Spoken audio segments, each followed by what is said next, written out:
يا حارث ألم تكن تطلب مبارزا؟ ها أنا ذا علي بن أبي طالب ربيب محمد رسول الله. السلام عليكم ورحمة الله وبركاته. كسو دبادة أوكو ميديا maanta waxaan halkan ka gelaynaa ka hadalka taariikhda Ali bin Abi Talib radiyallahu anhu oo kooban.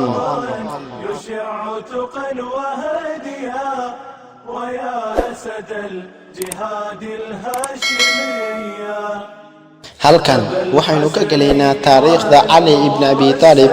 Ali bin Abi Talib uma baahna taariikh badan, waa in adeerkii rasuulka calayhi salaatu wasalaam waxaana dhalay Abu Talib oo ahaa adeerkii rasuulka ee difaaci jiray markii uu Makka joogay,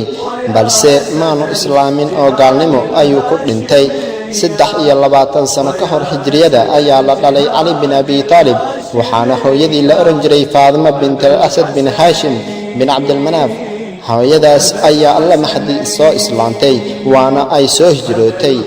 marka laga hadlo islaamnimada Ali waxaa la dhihi karayaa wuxuu ahaa qof ay fidra ku abuuran tahay. yaraantiisii lama soo sheegin inuu sanam u sujuuday, isagoo aan 10 sano gaarin ayuu islaamay, wuxuuna ahaa canugii ugu horeeyay ee qaatay diinta islaamka.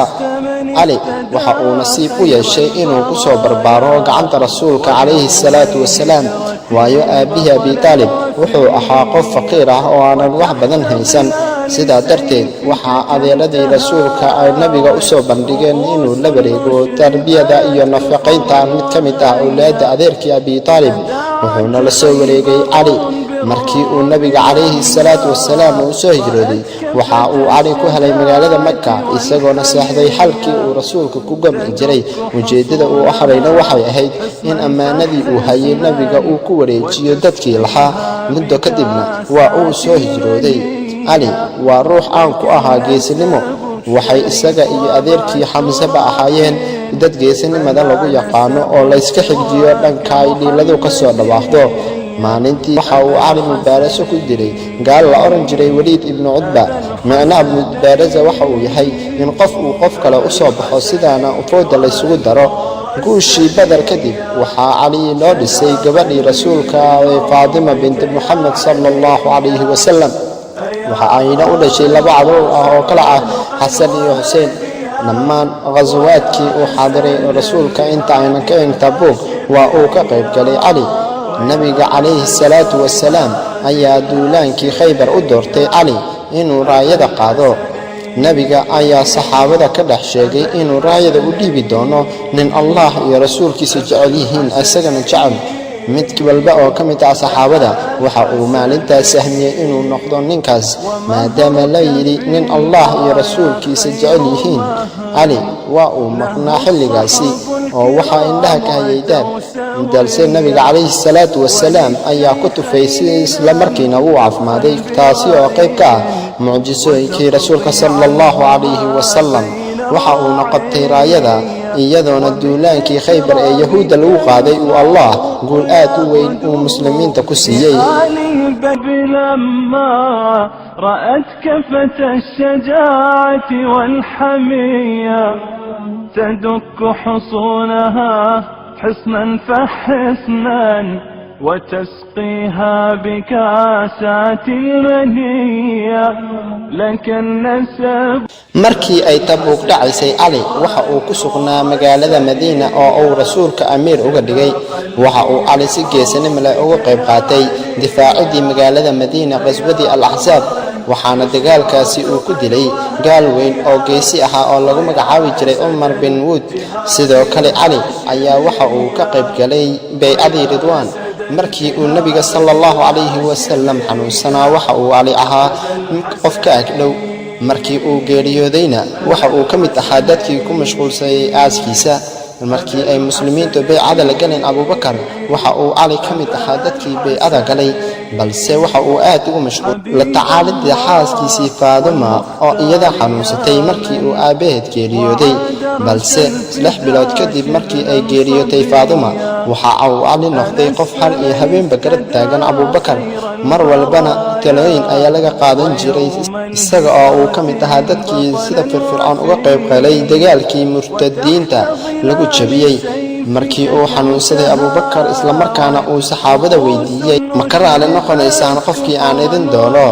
mana ka raali noqonayo qof aan ka ahayn Umar bin Khattab radiyallahu anhu waxaana dhacday in markii Umar talada loo dhiibay oo uu cali noqday qofkii ugu horeeyay ee bay'ada la gala Ali ayaa waxa uu ahaa qaadiga muslimiinta oo Umar uu ku dhaafi jiray markii uu magaalada ka baxayo Umar ayaa waxa uu qabay gabar uu dhalay Ali oo la oran jiray Kaltuum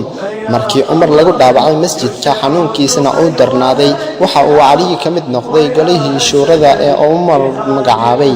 markii talada loo dhibay Uthman si degdeg ah ayuu Ali isku garab istaagay waana caadada ay lahaayeen saxaabada oo ay tahay in dadka maanta jooga ay ku daydaan sufuuftoodana ka ilaaliyaan khilaafaad iyo madaxtinimo jacayl markii la xareereeyay guriga Uthman oo uu kooxihii munxarifiinta ahaa soo weerareen magaalada Madiina waxa uu Ali ka mid noqday dadkii difaacay khaliifka laxadaadkii u dambeeyayna wiilashiisii ayaa waxay ahaayeen dadkii ugu horeeyay ee ka hortaagnaa isla markaana difaacayay khaliifka Uthman radiyallahu anhu markii uu shahiiday Uthman waxay muslimiintu isku wada garteen in Ali laga dhigo khaliifka muslimiinta balse aad ayuu uga biyadiiday mana ahayn Allah uu naxariisto qof madaxtinimada jecel balse markii uu waayay meel uga baxsado ayuu iska aqbalay isagoo nacaya magaalada Madiina ayaa waxa gacanta ku dhigay maamulayay kooxihii munxarifiinta ee ka dambeeyay dilkii Uthman kana yimid Masar iyo Iraq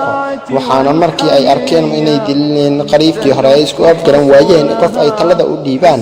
koox kasta oo iyaga ka mid ahna waxay wadatay qof gaar ah saxaabadii waaweynaa waxay noqdeen kuwa aanan guryahooda ka soo bixin maadaama aysan xaaladda magaalada degin munxarifiintan ayaa markii ay arkeen inaan la rabin sidoo kalena soo dhawaadeen ciidamadii dhanka Shaan ka yimid oo Uthman dalbaday intii uu noolaa ayaa way ku hanjabeen in saxaabad badan oo ku jira Ali Zubair iyo kuwa kale ay dili doonaan haddii 2 maalmood gudahood aan lagu soo dooran khaliif muslimiinta hogaamiya saxaabada rasuulka ee reer Madiina ayaa markii ay maqleen hanjabaadaasi u tagay Ali iyagoo kala hadlay in islaamka uu imtixaanka ka saaro sababna uu u noqdo inay degto fitnadan balse Ali waxa hor yaalay 2 arrimood oo midood waa midda koowaad inuu ka adkaysto diidmadiisii madaxtinimada sidaasna ay ku sii socoto fowdada iyo kala yaaca ama ba inuu ogolaado madaxtinimada kuna sabro dhibaatada soo gaaraysa si isagoo u baqaya muslimiinta ayuuna qaatay go'aankaasi labaad oo marka dhankiisa loo eegay ahaa mid qaraar waxaana bay'o la galay saxaabadii joogtay Madiina marka laga reebo Sa'ad bin Abi Waqqas أبا الحسنين والنور السنية شدا قلبي بحبك يا علي Ali ayaa markii uu talada la wareegay waxa uu diray walaad cusub isagoona xilka ka qaaday kuwa kale talaabadaas waxa ka hor yimid saxaabadii joogtay Madiina oo Ali kula taliyay inuu u kaadiyo ilaa arinku uu ka hagaagayo balse Ali waa uu diiday wuxuuna walaad cusub u diray Makka Basra Sham iyo meel kale waaligii uu Sham u diray waxa laga soo celiyay xuduudda Sham Ali ayaana fariin u diray Muawiya isagoo ka codsaday inuu soo dhiibo bay'ada oo uu ka daahay markii hore daahida Muawiya ayaa waxay sabab u ahayd ijtihaad muuqanayay sida ay taariikhdu qorayso iyadoo ay hawshu sidaas ku socoto oo inta badan dhulkii jasiiradda iyo magaalooyinka kale ee muslimiintu ay bay'ada la galeen maamulka cusub ayaa haddana waxaa jirta arrin caqabad ku ah oo ahayd in mar walba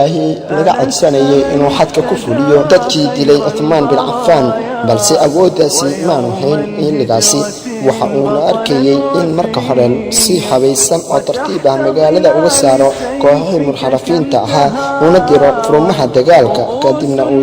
talaabadaasi qaado Ali ibn Abi Talib ayaa ahaa shariifkii sharciga ee muslimiinta ayaa u arkay dib u dhaca Muawiya mid khaldan oo aanan cudurdaar lahayn sidaa darteed waxa uu go'aansaday inuu aado Sham isla markaana uu wajo halkaasi saxaabo badan ayaana kula taliyay inuu ka baaqsado bixitaankaas arrimahaasina loo sugo ilaa ay muddo ah maan ogolaan oo waa uu baxay wixii dhacay ayaana dhacay oo aan mudnayn in afka lagu sii balaariyo tilka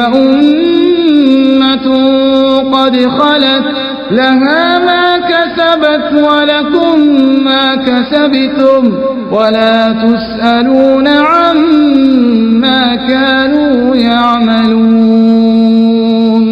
17 bishii Ramadaan ee sanadkii 4aad ee Hijriyada ayuu shahiiday Ali bin Abi Talib xilli salaad subaxa waxaana dilay khaarij lagu magacaabi jiray Abdurrahman bin Muljim al-Hamiri. noloshiisii Ali waxa uu soo guursaday dumar badan balse markii uu shahiiday waxa uu qabay 4 xaas iyo 19 gabdhood oo sabaayaad ah. caruurta uu dhalay Ali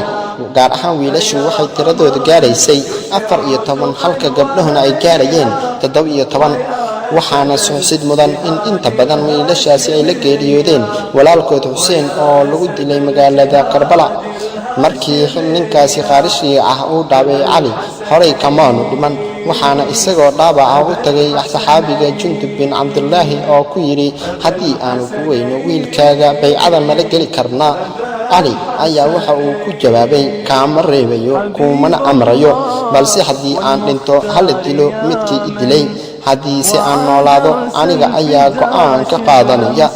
ma aanu sii noolaan. Ali waa uu geeriyooday waxaana dadkii raacsanaa markaasi kadib beeca la galeen wiilkiisii Xasan oo khilaafada hayay muddo 6 bilood ah. Xasan oo arkay hoojin iyo daldaloolo badan oo u baahnaa xikmad ayaa doobiday inuu muslimiinta heshiiyaan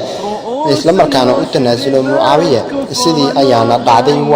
Muawiya ayaa ka yimid Kuufa halka Xasan iyo Xuseen ay u guureen magaalada Madiina. sidaa ayuuna ku dhamaaday xukunkii khilaafada raashidada oo ku aka 6 bilood oo Xasan hayay waxaana markaas wixii ka dambeeyay bilowday xukunkii boqortooyada. وتسقيها بكاسات المنية لك النسب الشريف وابع التراب فلا نسب سواك محمدية أبا الحسنين أبا الحسنين أبو الشريف وابع التراب فلا نسب سواك محمدية أبا الحسن.